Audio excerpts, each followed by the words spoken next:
Me and Dame Dash. I am not cloud chasing. I'm just stating facts. I keep getting calls about it, so I figure I'll make a video of why Jay-Z does not own Dame Dash a dime.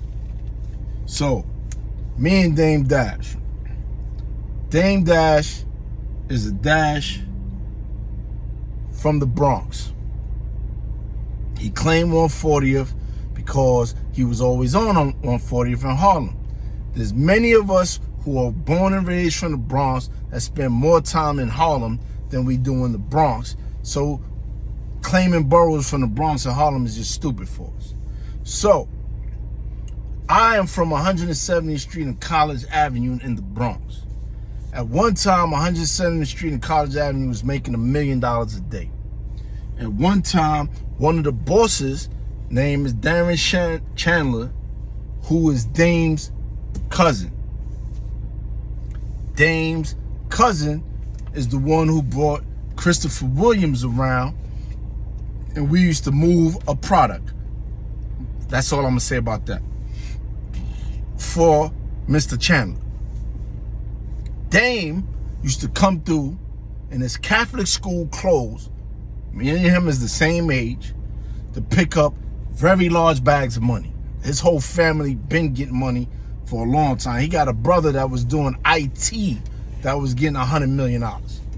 His sister, Stacey Dash, had a baby by Christopher Williams when she was too young and he was too old, and they almost murdered him over that. That's how far back. Dame Dash, in that same neighborhood, coming through that same neighborhood, there's a legend from my neighborhood who much of my clothing style came from. His name is Baba Lob. Baba Lob is who Jay-Z's always talking about and who gave Jay-Z his entire swagger. That's Biggs' brother. Biggs was a little dude for me growing up. I know of him, I know his brother, I know his family and his cousins. Me and him are not friends, we don't know each other. Neither is me and Dame. If you read my first book, Street Obsession, it mentions quite a few things from the neighborhood and that time, and their cousin Money, who was my big homie or my OG when I was a kid. Now, fast forward, Rockefeller Records. Dame's built that empire. Go argue with your mother. Dame built that empire. Dame is the one who put his neck on the line. Dame is the one who was kicking out doors. Dame was the one that when everybody was scared of them folks, he was the one all in their face making demands to make sure Jay-Z got on to where they was going. When they started making millions of dollars, it is to my understanding that Dame spent it like he get it. It's a bunch of us that do that. We getting it, we spend it because we living in life, and we living in life now. We done seen so many people die, so many people get murdered, so many people get life in prison. We don't know what tomorrow brings, so today we're gonna celebrate it. It gets you nowhere. However, that's how we live life. So now, you fast forward, why this touches me so closely is because I had a business associate of mine. When I blew trial and was given life, he popped bottles to celebrate.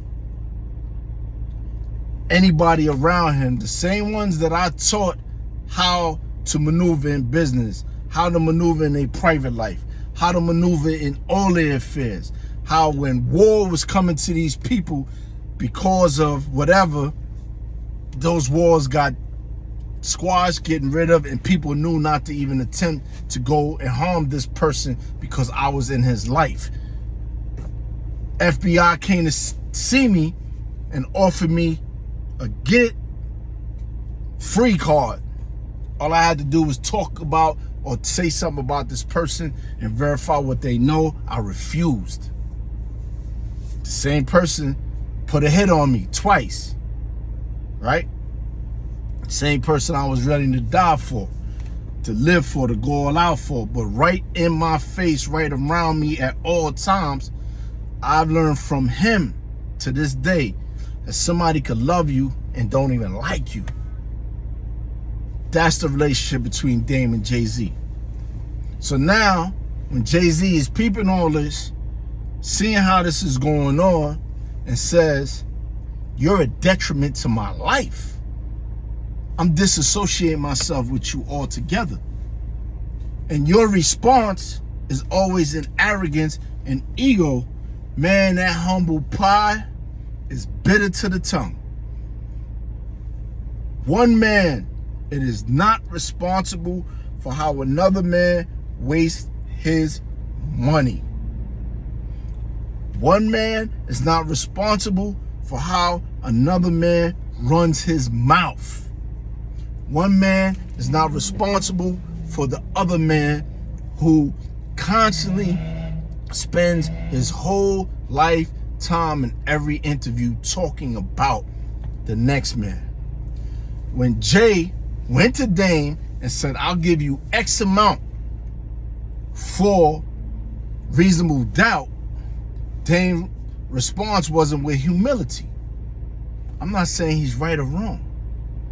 Now, because Jay did a bunch of sucker stuff to become a multi-billionaire, everybody and their mother, this begging, parasitical community that think they got something coming because you worked, you sweat, you came from the bottom, you suffered, that you are supposed to just look out for people and give people, that don't mean you know well. Remember that. Because the people who really look out for you, to help move your product, who promote your thing, who do what you, when you get, you automatically look out. They don't have to ask. But it's these parasites that sit down all day saying, man, people getting all that money, they ain't even looking out for nobody, they ain't doing nobody. These beggars, these welfare recipient mindsets spread this like, yo, what's $10 million to you, Jay? What's $100 million to you, Jay? You could just get at to Dame. But like one of my ex-wives, you could give them $1 million today and they'll be broke in no time again. This is what I wanted to explain and remind the common public. Nobody owes nobody nothing unless they took a loan or went into contract with that other person. Nobody, I don't care, you was married to them, you gave birth to them, they don't owe you nothing. They're not gonna pay you back. Because if your hand called for it, you wouldn't have to ask. So this is why Jay-Z don't owe him. He put himself in a situation. He could get a job. He been talking about, boss, I'm the boss, I'm the CEO. But you start all these businesses like me. You don't promote them like me. You don't push them like me. You don't lock in on that one thing like me because your brain is too overactive. I understand, Dame. I reached out to Dame 100 times. Yo, let's do this movie thing, take a back seat. We'll do this movie thing together and study these trash movies you putting out. Let's take it to the next level and let's stop playing. And this is coming from a place where I'm telling y'all, remember this day, June 21st, when Dame Dash locks in, when he really locks in and put the age to the side and his health and everything, when he locks in a few more years, you're going to be hearing how Dame Dash is worth another $100 million. Remember, I told you this. So this is coming from a place of admiration for another hustler who has made it. You can never hate on a hustler who has made it, but that don't mean we don't have the right to criticize, chastise, or put them in their place. Because when you really, really love somebody, you tell them what they don't want to hear. That's my position to all of you parasites, all of you guys that's arguing why Jay should give them something, and hopefully Dame will watch this, my message to you as well.